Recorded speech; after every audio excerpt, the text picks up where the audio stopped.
Hi, everyone. Thank you so much for joining us today for our discussion with some really incredible Progressive Hill staffers. I'm Hiba Kasem, the Organizing and Policy Associate at the Progressive Caucus Action Fund, where I work on policy and advocacy fighting for Medicare for All and other key progressive issues. For those of you who don't know, the Progressive Caucus Action Fund is a nonprofit organization that identifies and develops solutions to build a more just, equitable, and resilient United States and world. We bring together community leaders, organizers, advocates, unions, and policy experts to build people-led cutting-edge policy. Over the past few years, people-led movements for justice are surging from coast to coast, in the streets, online, and in the halls of Congress. From the Squad, which just keeps growing, to Pramila Jayapal, Mark Pocan, and the almost 100 members of the Congressional Progressive Caucus, this moment is the result of years and years of building progressive power in every corner of the country. But it's not just the elected officials who are fighting for our values on the Hill. There are incredible staffers working long hours and sweating the details of every bill and every hearing. We're so lucky to be joined today by some of those amazing congressional staff who will share some of their experiences, challenges, and lessons learned, and provide a unique window into how progressives can use the legislative process to craft our movement demands into policy wins. I'm so excited to be joined by three incredible panelists. Afton Sissel serves as a senior counsel to Congressman Lloyd Doggett, chairman of the House Ways and Means Health Subcommittee. In her current role, Afton oversees the House Affordable Prescription Drug Task Force and the Congressman's healthcare and prescription drug priorities. She was previously a staff attorney with the National Health Law Program and a legal fellow for Senators Richard Blumenthal and Al Franken. She received her JD from Harvard Law School and BS from New York University. Marissa Barrera is an active voice on Medicare for All legislation and works directly in the Capitol. She's worked on Medicare for All and prescription drug pricing legislation for the Budget Committee's ranking member, Senator Bernie Sanders. Marissa handles the healthcare portfolio for Democrats on the Senate Budget Committee. She ensures that healthcare legislation considered by the Senate complies with budget laws and offers technical assistance to members of the caucus. And last but not least, Ryan Anderson serves as the Chief of Staff to Congresswoman Rashida Tlaib and served as Finance Director of her 2018 campaign. Prior to that, he co-founded ACRI, a sustainable farm in Detroit in 2012, and served on the board of directors of the Corktown Farmers Market from 2015 to 2017. Previously, Ryan worked as a professional fundraiser and activist for progressive causes and led national advocacy campaigns to advance progressive national security solutions at Win Without War and New Security Action. Before we get started with the discussion, I just wanted to flag that if anyone has any questions, please use the question and answer tool at the bottom. Okay, let's start off with an opening question for all of you. You all have diverse backgrounds and are now working on the Hill. Can you talk about the transition to working in Congress and what your experience is like on the Hill? Afton, let's start with you. Sure, thanks for having us here today. So as Hiba said, I had some prior Hill experience from when I was in law school. I spent both of my summers interning on the Senate Judiciary Committee for Senators Blumenthal and Senator Franken. I also did some time with Senator Shaheen on the Foreign Relations Committee, as well as working for her reelection campaign when I was back up in Massachusetts. But then after graduation, I graduated at sort of an awkward time. I graduated in May 2015. And so we had just lost the majority in the Senate. We had people that were starting to gear up for the presidential, and we already had lost control of the House long before. And so there weren't a ton of Democratic jobs on the Hill at the time. And I really wanted to get in at sort of more of a mid-level policy advisor versus starting straight from the bottom and sort of like a staff assistant or legislative correspondent role. And so I decided to instead go to a nonprofit and work on good progressive issues and just sort of wait it out until after the 2016 election. And so I went to the National Health Law Program, which primarily works on Medicaid issues. And they do a mixture of policy and litigation work. I was part of their policy team doing reproductive justice work. And then occasionally I would help out with some research for briefs, but I was not a litigator. And in that role, I was able to it was interesting because up until that point, pretty much all of my experience was in the political world, either at the local or federal level. And so I hadn't really done anything with nonprofits other than an occasional college internship. And so it gave me a chance to really see a different perspective. And a lot of what I was doing was related to enforcement and implementation of existing reproductive rights laws, and seeing how states and how folks on the ground were really interpreting those and whether they were enforcing them. So it gave me a really different perspective on the law, which was great. But ultimately my heart was on the Hill and I wanted to come back. And so after the 2016 election, it obviously did not turn out the way that we had all hoped. And so it was a little more of a hustle to get back on. And I ended up with Congressman Doggett, and it's been really wonderful. I'm very happy to be with him. And we're very grateful to have you on the Hill. Marissa, do you want to go next? Yeah, thank you for having me. So semi-similar to Afton, I came to the Hill in a mid-level policy position like 4.5 years ago. So I've been working for Senator Sanders in the Budget Committee since February 2016. And before that, I had been a health policy analyst at a nonpartisan federal agency, the Government Accountability Office, which, if you're not familiar with it, it works for Congress and it does research and auditing on how federal government programs work to make sure that they're effective and efficient. So there I did a lot of work on Medicare payment and physician work. Also did a little bit of work on federal grants for the Violence Against Women's Act, use of grant funds for the World Trade Center Health Program. So it was like a 2-year professional development fellowship. But it was coming up to the 2016 election, and I had a feeling that I wasn't going to do very well at a nonpartisan agency during that time. Because you really, you couldn't even have a bumper sticker on your car or like a coffee mug or anything like that. So I saw a job opening on the Budget Committee, and I applied for it. I didn't really know a lot about the congressional budget process at all. And it was an interesting time to be applying for a job because I think it took me about 8 months from when I applied to when I actually started. And then once I started, I didn't really meet my boss for the better part of a year until after the 2016 election. But that gave me a lot of time to learn about the congressional budget process, et cetera. And it's been really great.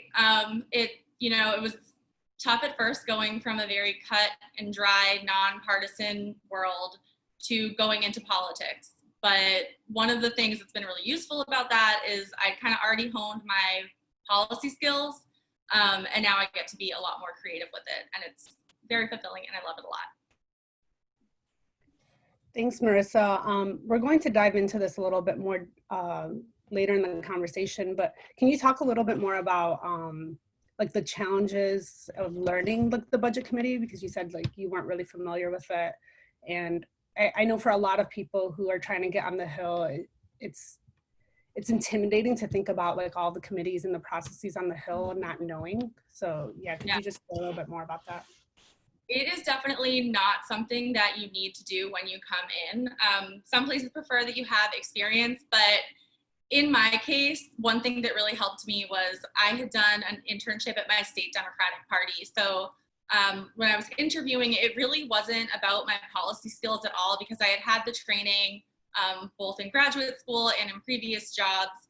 It was more about whether I could adapt and work in a fast-paced environment, and was I a team player who didn't feel above doing certain tasks? Could I be flexible? Could I communicate policy stuff, things like that. But what had been helpful was I reached out to people that were already working on committees. And another big part of it was just time. I mean, you can take a bunch of trainings on how the budget process should work or how laws should get passed. And anyone who's done it for a while will tell you that's not the way that it happens. So it's been really useful to get in touch with activists, people both outside and inside the Hill who have been there for a long time. For example, people who have been there fighting to get public options in the Affordable Care Act, things like that, where they can tell you like this is how it actually happens. These were the people that played major roles. This is what you have to learn. So yeah, I mean, I think you don't have to know everything, and a lot of the stuff you will learn on paper isn't the way things work anyway. Thank you. Ryan? Yeah, I mean, my arrival on the Hill was very unexpected in my life and was not really where I thought I was going to be right now. So sometimes the universe just works in very strange ways. I had done a lot of work in political consulting and activism, and actually left DC in 2011 to go start a farm. And so I was farming in Detroit for 7 years, when Rashida announced that she was running for this congressional seat. And I had been a fan of hers and familiar with what she had been doing in the state legislature. And I just thought to myself, this is a person that we need to go to DC and change what's going on. And so I just signed up, and I was working for her on the campaign, and then she brought me to DC, and I'm here. And that's, in some ways, a strange and sort of unplanned in my life way of going about it. But certainly new members often bring, one or a couple of staff with them from wherever they're from. Because, you win your first term, you're a new member, you come to DC, you need people that you know how to work with, that you trust, people that you have that level of comfort with, right? And so a lot of members bring people with them for their first term to help make that transition, because they're, one of the things that in my activism I always tried to remind people that I think is good for everyone to continue thinking about is members of Congress are just other human beings. They're regular people too. And so when you're a new member of Congress, you're learning this new thing just like everybody else learns a new thing. And so, they end up bringing folks with them. I was, this is my first time on the inside, and there's a lot of idiosyncratic things about the Hill that you only really understand once you're working on the inside. But I was lucky that I had a little bit of experience when I was doing anti-war work, doing a lot of work with Congress. And so I had been able to sort of interact with a lot of staff and a lot of members and see how the institution operates and work year over year on anti-war legislation and ending the war in Iraq and those kinds of issues. And so got to learn from the approach that really fantastic progressive members like Barbara Lee were taking on those issues. So it was, it's a lot when you start your Hill job. There are a lot of things that you need to learn and figure out. But I've always been impressed with how helpful all of the folks on staff are. Especially, when you come in with a new member, you have the luxury of everyone knows that you're new and the boss is new and that you need support. So there's a lot more focused outreach. But I've always really loved and appreciated that not only do I have some really great mentors within the Progressive Caucus who have been very helpful, but also chiefs of staff for members who are ideologically, across the range, within the Democratic Party. It's really, when it comes to learning how to do your job and serve your member well, everybody wants you to thrive and succeed. And so you'll find friends and allies and mentors in all sorts of different offices, even if, your boss and their boss don't agree on particular policy issues. Definitely. And if Brian just volunteered everyone here, if anyone wants to get on the Hill, you have people already on the Hill who are willing to help and answer any questions. And yeah, so let's move on. Afton, let's go back to you. As you mentioned, prior to your role in Congress, you worked as a staff attorney with the National Health Law Program, and you've been a senior counsel on the Hill for over 3 years and spent some time prior as a legal fellow working on policy. The policymaking process is often very opaque. What can elected officials and staff do to center people and communities in the policymaking process? Yeah, so something that I really value about my boss in the office that I'm in right now is that he does everything he can to really reach out to constituents and keep them informed about what he's doing in Washington. And I think that he does this a lot more so than some offices in terms of, we are sending out massive mailers to all of our constituents multiple times a week, updating them on here's what's happening in Washington. Here's the different legislation that's going on right now, his positions on them, what the administration is up to, what he's doing to hold Trump accountable, and then frequently hosting town halls and, now in the time of COVID, various like Zoom webinars and things like that. So I think he's been really good about keeping in touch with the community and really being public facing. And it's funny because I was on a different webinar related to drug pricing, and there was a pharmaceutical lobbyist that was one of the panelists. And prior to the webinar, we did sort of an introductory call, and the moderator assumed that I already knew the lobbyist and was like, oh, and I'm sure the two of you are old friends and you know him well.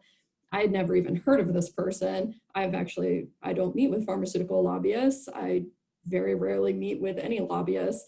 In our office, if you are a constituent, you are absolutely getting a meeting and immediately. But outside of that, we turn a lot of those meetings away because we very much want to be constituent focused. And so I really appreciate that that's where my boss places the value.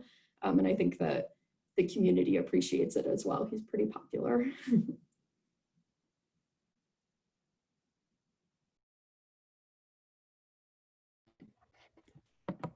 Thank you so much for your insights and helping us learn more about how elected officials and staff can make sure that people and communities benefit from the policies made in Washington. I just want to flag to everyone, my connection's a bit unstable right now. It goes in and out sometimes, but it seems to be okay right now. But if I get disconnected, I will call in through my phone. We'll just make it up as we go if you disappear. Okay, that works for me. Let's turn to Marissa now.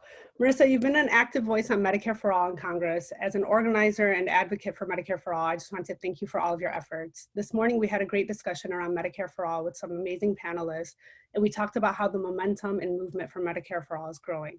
We're seeing a shift in this country as more and more progressive candidates win their elections and more progressives are taking on key roles in Congress. Whether it's Medicare for All or any racial justice and social justice policy our movement is fighting for, what is it like in this particular moment in history to be working on these policies in Congress as the progressive movement continues to grow? What has your experience been like, and what challenges have you faced as a progressive working in this space? For that question. It's been really incredible working on Medicare for All and other progressive politics over the past 4.5 years. I think anyone would tell you, if you look at where the conversation was in 2016 and where it is now, it's completely different, and it's really exciting how mainstream it's become. And like coming to the Hill, it's interesting in particular working on Medicare for All, and in a lot of ways it made it easier for me because there have been people who have been advocating for single payer healthcare for years, if not decades, both on the Hill with HR 676 in the House and off of the Hill. So I really came into it and was able to connect with a lot of activists that I hadn't met before that had already kind of been in there doing the work and just had a wealth of knowledge to share with me in my role. And then it became reciprocal, where I could also give them updates on how things were working in Congress and, work together to push the policy. And it's just been a very rewarding time, and also very gratifying to see how many people out there really do support Medicare for All, or who do support controlling drug prices or whatever it is that we're pushing. Because, I think hopefully in the future, we'll just have more and more progressive Hill staffers. Right now we're getting there, but sometimes it can feel a little bit lonely. Like you might feel like you're the least popular person in the room, but you have to remember that you're speaking for people that actually support these policies. You're not just coming out of nowhere advocating for it. And I think that makes it really exciting and rewarding even on frustrating days. And for challenges, you know, it's also been an interesting 4 years to work on healthcare on the Hill in general. And sometimes you just kind of have to drop everything that you're doing and work on a crisis. So like in 2017, when the Republicans were trying to repeal the Affordable Care Act, that was definitely a drop everything that you're doing and like go on the defense and protect people's current healthcare situation. But it was great because we were able to work with all Democratic offices and all different outside groups, people that wouldn't necessarily work together to save people's healthcare. And it was like an amazing victory. And then the second crisis is right now, we're in the COVID-19 pandemic, where again, it's kind of like a drop everything and we have to focus on this right now and like stop the bleeding. Which like sometimes it can be, you know, it's hard to stay focused on your thing, but it's also important for me to remind myself that, you know, I don't advocate for Medicare for all just for Medicare for all sake, it's for people. So whatever comes our way that we have to deal with to help people, that's fine. It's just all part of the work and you learn every single day, and that's why I still love it. Yeah, and like the conversation we had this morning, COVID-19 has made a real case for Medicare for all, and the support is just growing. Yes. And, you know, a lot of the exit polls from the presidential primaries were showing the majority of voters are in support of Medicare for all. So, yeah. Yeah, and also, I mean, the last thing I'll add is even though Medicare for all can seem so partisan to outside people, you know, I always feel like the best evidence has shown that when everyone does better, we all do better. And like government healthcare is cheaper and it's, you know, it benefits all of us, especially now in a pandemic. It's abundantly clear that if one person can't afford to get a test, that affects everybody else. So it's really interesting to be like living through these times and hopefully just strengthens our arguments in the future. Yep. And thank you so much for all of your hard work in Congress. I know like with COVID-19, everything has been difficult for everyone, but you know, you all have not stopped on the Hill. You've been going all like since March, since this hit. So thank you for all of your efforts, not just on Medicare for all, but on the relief packages and all of the work that you've been doing. I know it hasn't been easy with COVID-19 for anyone. So yeah, we're all grateful. Okay, let's go to Ryan, my fellow Michigander. So great to have you with us. From this panel, you've spent the least amount of time in Congress. Prior to this, you were an organizer, active on progressive electoral and advocacy campaigns, whether it was your current boss or Win Without War and New Security Action. From transitioning from your roles to the Hill, what have you learned from your experience, and what is the value of having former organizers on the Hill?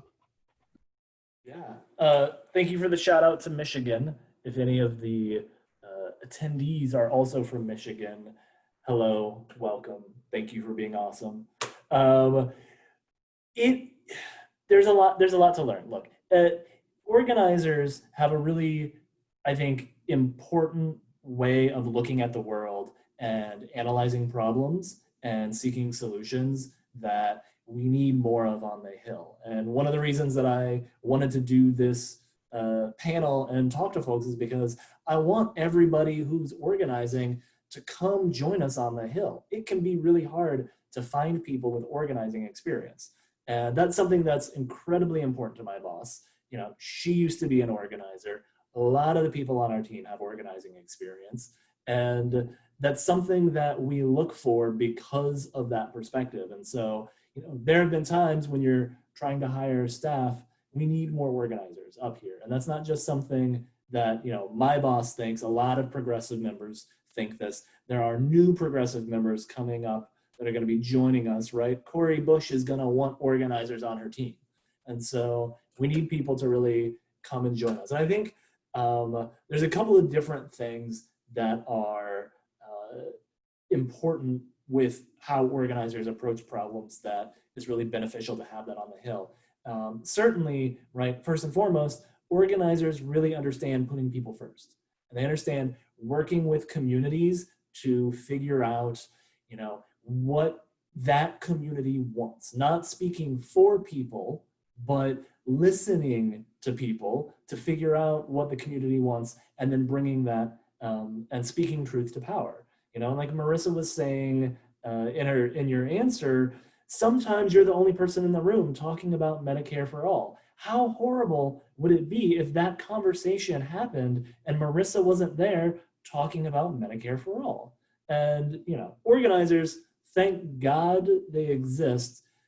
Organizers know how to have that conversation and are comfortable, are used to being the only one saying that in the room, showing up, speaking that truth, bringing it into the room.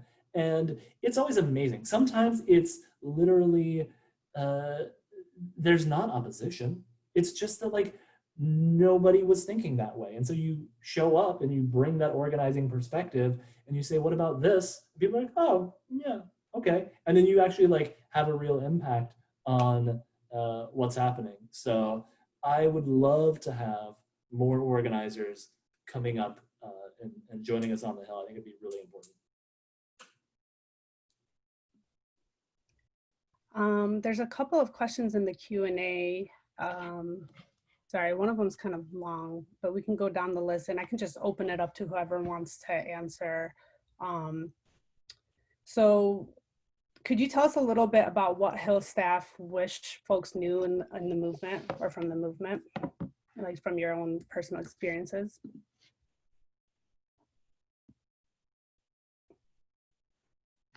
Anyone? Ryan, you want to take this one? Your view. Say that again. we're taking, no, you're fine. What do Hill staff wish folks in the movement knew? Oh, yes, absolutely. You know, I said it before and I'll say it again. I tell this when I have activists coming in and visiting us in the office. You know, I always say it's really important to remember that staff and members are human beings too. And not only in the like, be nice to us because we have feelings, but which is true, we do have feelings. So, you know, take that into consideration, but also, right, our motivations and concerns are just like other people's as well. So, you know, sometimes if you don't get the fastest response, it's because I'm having a busy day. And, you know, sometimes when you're talking to people, you want to catch them when they're in a good mood because then they'll be more responsive. And it's just, you know, a lot of times I think we, on the outside, tend to view Congress and the members and the staff as this other thing. And it's really helpful to just keep in mind that people are human, right? Also, we're super busy. It's really true. Like, please forgive us. It's also, you learn going through the process on the Hill that you really have to double check twice before you do anything, before you say anything, before you commit to anything, because you're representing a member of Congress and they have this high profile, right? So when you ask us for something small like, you know, can you be at this event, go to this meeting, can you do a little video for this thing? It really does take a lot of staff time to really consider what it is and all of the ramifications of that before making a recommendation to the member, because we just have to be very careful. That's just the nature of the job. So if it takes time, that's going to be, that's just the way it is.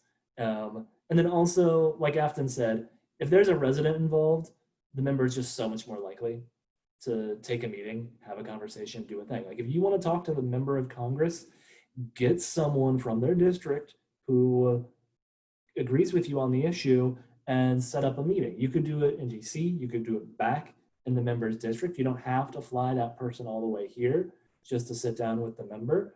But that's like the secret key, especially, you know, dealing with Democrats and progressive members. If it's a resident, we're gonna take that meeting. Could you talk a little bit more, or any of you, about the importance of like district meetings? And, you know, I think people assume that they have to be in DC to talk to their members, but there are staff that work in their district offices So can any of you talk a little bit more about that and, you know, how people can set up their meetings and meet with their members or their staffers in the district? Yeah, I can give a brief answer. We have a full staff in Vermont, including a lot of caseworkers.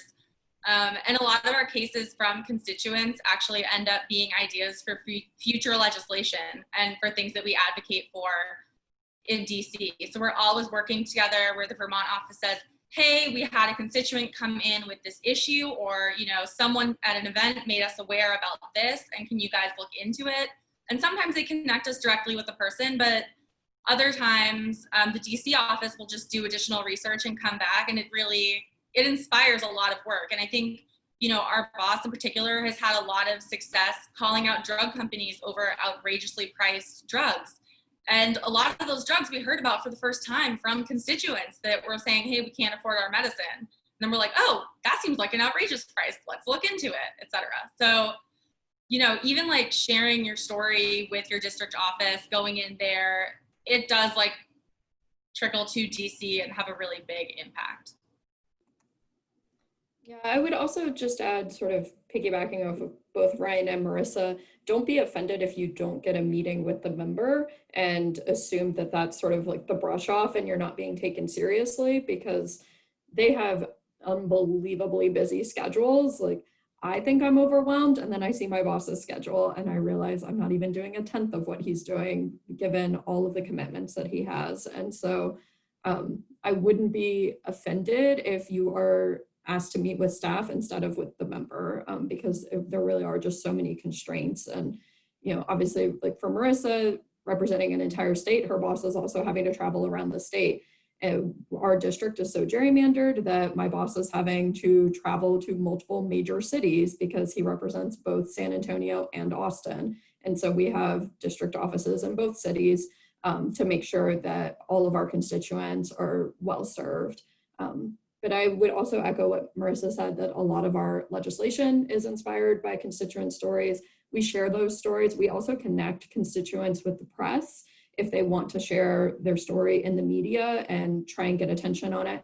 It's actually a way that we've helped resolve a lot of surprise medical bills.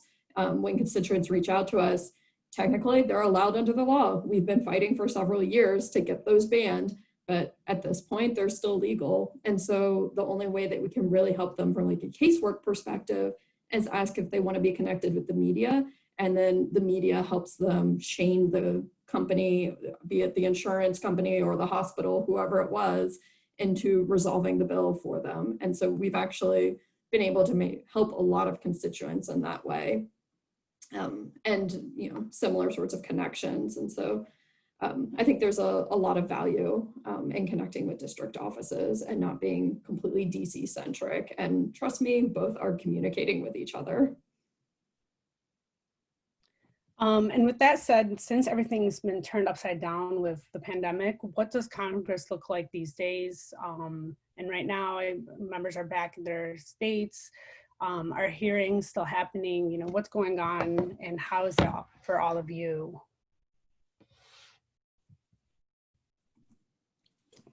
We're definitely all still working really hard. Everybody is, you know, working remotely right now, but still in constant communication. Obviously, we're in an August recess right now, so there aren't hearings at the moment, but we were having them before, and we will have them again when we come back into session in September. But in the meantime, we're using this to crank out as many new pieces of legislation as we possibly can. That's usually what our August recess project is for the DC staff. And back in the district, the congressman is doing a lot of virtual forums and a lot of phone calls with folks in the district to hear about what they've been experiencing so far and what he can do to help. Yeah, I would just add, my boss is also on the Senate Health Committee and the Budget Committee. Both have had hearings. Usually virtually with a mix of members and witnesses in person and some over video, but those are almost always streaming online on the committee websites. So you can go to committee websites and look at the schedule of hearings and then watch them on that day, and you can always reach back out to the offices with feedback after the fact. So, you know, it's a little tougher when you can't be there in person, but there are definitely still ways to be engaged.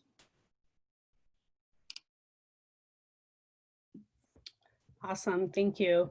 We do have another question from the chat, and so they're asking, what path or key actions would you suggest to former organizers who want to work on the Hill, and suggestions for how to end up working for great progressive legislators specifically? Ryan, I know you touched a little bit on this, but. Yeah, well, I think a couple of things, right? One is the Congressional Progressive Caucus. Every new term now has a job bank of people with experience that they can connect with the new members. So if you want to work for one of the new incoming members, you got to talk to the Congressional Progressive Caucus and make sure and submit your resume and cover letter and writing samples and whatever for their job bank, because that's a really useful resource for a lot of folks. And Heba, will you maybe share your email address with folks who want to submit that? Yeah, so disclaimer, I do not work for the caucus. I work for the, for the Progressive Caucus Action Fund, but we can definitely, I can reach out to some folks on the Hill and I can tell people where that is. I don't know where to have people submit those at this point. Yeah, I don't know believe if it exists. I believe from what I believe they are collecting resumes, and so I can reach out to a few people on the Hill. So I'm gonna drop my email here, and anybody who's interested. There are also some more elections coming up, so there might be more progressive members coming in. So it's not just like the few that we have right now. But yeah, happy to connect anyone with the staff of the CPC and see if we can get their resumes in. Another thing I would add that's helpful for getting on the Hill, with my previous experience where I had been at GAO, they write reports for Congress. So before I made the move to the Hill, I got a lot of experiences both writing for congressional staffers and then going to Congress and briefing the staffs that had requested the reports on the report that we were doing. So, there are, obviously working for Congress is amazing, but there are also a bunch of different agencies and also organizations that the position can give you an opportunity to make connections with congressional offices. A lot of organizations have federal affairs jobs or things like that. So there are other ways that you can kind of start getting experience without having to start with a Hill internship or something. Also, I will add, at our organization, we do have a fellowship program where we place fellows in progressive offices. I don't know if we have any openings right now, but I can drop the link to our website. And so there's specific fellowships where people apply, and it's a pretty good salary, and you get benefits, and you get placed in an office, and you work like another legislative staffer in the office, and you get the real experience. And so far, I think we have like at least a 95% success rate where our fellows got jobs on the Hill after completing their fellowship. So I will drop our website link here also for anybody who's interested. I think because of COVID, my colleague Parker just dropped it. I think because of COVID, I think that's been put on pause, but I'll double check, but just check out our website and you can find the link there and you can apply for a fellowship with us. So we had another question. How does the staff from the two parties, Democratic and Republican, interact? And to pass bills, we need a lot of bipartisan support. So anybody want to take this one?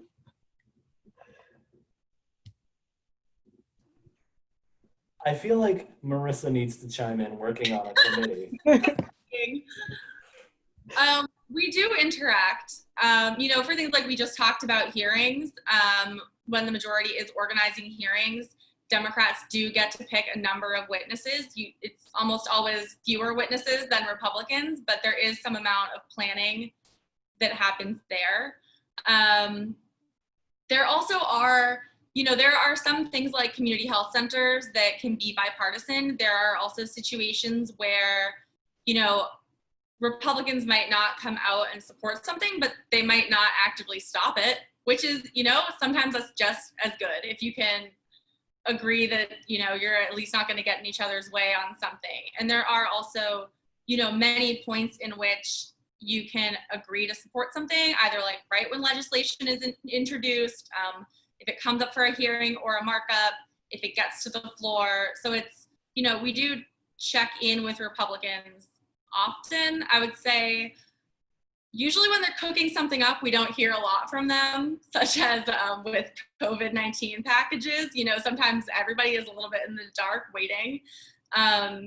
But, by necessity, and especially working on committees, you do have to at least work together. I have a counterpart on the Republican side of the budget committee, and she's lovely. And it's really helpful to get to know the people as people.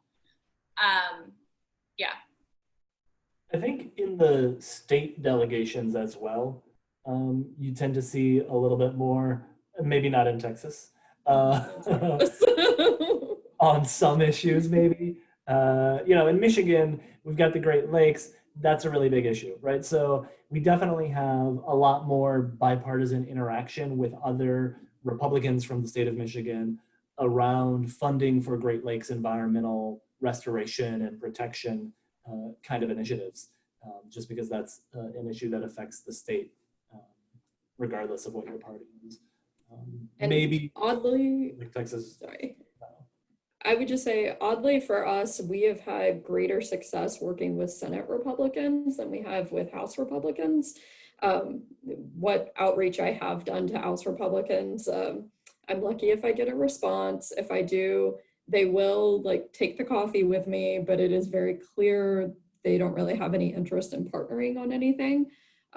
Versus I have been able to identify 2 or 3 Senate Republicans that are just really aligned with us on 1 or 2 issues, and they're ready to go all in on those couple issues with us. And so we've been able to do bicameral, bipartisan legislation in that way.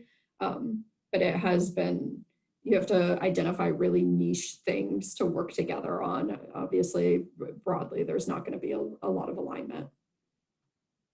Another thing I would just add quickly is, this sounds kind of sad, so I hesitate to say it, but the importance of advocates and activists, I cannot tell you the number of times that I have gotten important information about what other offices think from a group that met with them. So, it is sad to be sometimes we find out from the outside too, but it's very, very helpful because like we all said, every office is willing to meet with constituents for the most part. So it's really helpful when there are organizers that can say, oh, we had some really great meetings with this office or that office. And then you think, oh, maybe I want to reach out to them. And then you get a little bit of information about where they are on an issue. So you really have to play that inside-outside game to get anything done. And, that just underscores how helpful organizers are in all of that. Yeah, just to really back up that point and going back to an earlier question about what we wish advocates would know about the Hill, please stay in close contact. If we are working together on a particular priority issue or bill, please be in constant contact. Tell me everything that you're hearing from your meetings, because it's unbelievably useful information. And I do the same with folks. I do very intense inside-outside coordination if we're trying to move a bill. And it is just immensely helpful because you guys do hear a lot that we don't. This is not a one-way relationship. Right, and that's right. It's you can be such a resource to congressional offices. I think sometimes on the outside, you don't realize what a great resource you can be. You're on a specific issue 24/7, and you're focused on your issue and you're doing all your work on this one issue. Even the legislative staffer who only has a piece of the legislative bucket is still managing, a dozen different issue areas. They're writing 3 or 4 bills of their own at the same time. They're working on committee, looking at, the 20 bills that are going to be voted on this month. There's so many different things that the congressional staff are looking at any one time that we can't just, keep track of who's talking about what bill and what the different offices are thinking. And so you on the outside, when you're doing it all the time, that's a huge resource. So you can say, oh, well, I talked to all of these offices and here's what everybody said about this issue. And I did the research. If you do the research and send us really good research on the issue and break it down. Like, that's huge, right? That's, you know, you've got more time to focus on that one thing than probably most of the offices you're talking about. So you can be invaluable. I think we have enough time for another question that just came in. So because of the way Congress is right now, how does staff in the House live with the reality of all of their work on bills passed that, you know, once they get to the Senate, they kind of die? And what are these great legislative goals? Will all of these great legislative goals be reintroduced in 2021? So maybe you can talk about the process. And Marissa, you're on the Senate side, so maybe you can talk about your experience. Anyone who can take it. Yeah, I would say, yes, they will definitely be reintroduced next year. These bills are not going away. I would also say that a lot of the times, you know, this is sort of the unspoken elephant in the room that we haven't gotten to, that we are also, as progressives, working to get our full caucus on board with some of these ideas. And so honestly, some of the things that we've passed over this past Congress, though just passing them in the House were big achievements in and of itself, because we were able to finally really bring the caucus together on some core priorities and move those forward. And then even bills that we haven't voted on, you know, we're building co-sponsorship and support, and we're getting outside allies more energized about them. We're getting polling data on a bunch of these ideas. And so all of that is really helpful for moving things forward. And you know, the smallest things like count as a victory in my mind, because that's how you keep up your inspiration and your excitement about the job. Right. It sets the benchmark of like, that's next year we're gonna have more Democrats, and it's gonna be even more progressive Democrats. So everything we pass this year, it might not become law, but that's the floor for what we can expect from our colleagues and from the institution moving forward next year. So that's still helpful progress. Marissa, did you want to add anything being on the Senate side and your experience there? Yeah, I think Brian and Afton kind of covered it all. The Senate, we certainly have our own legislative graveyard, as it is nicknamed, for bills that can't pass right now. But it really is, you know, I try to remind myself it's about preparation. And if we do take back the Senate, it's just going to set us up for success to already have these bills introduced and to have co-sponsors on the record. Like, for example, there was this one key vote on importing prescription drugs that had happened a couple of years ago, and we got some Republicans to vote for it and also some Democrats that hadn't traditionally supported it. And like, we have pointed to that vote so many times over the past like 2 years, and we're like, you're on the record supporting this. Like, and so it's really helpful even to take those tiny victories now to set us up for the future.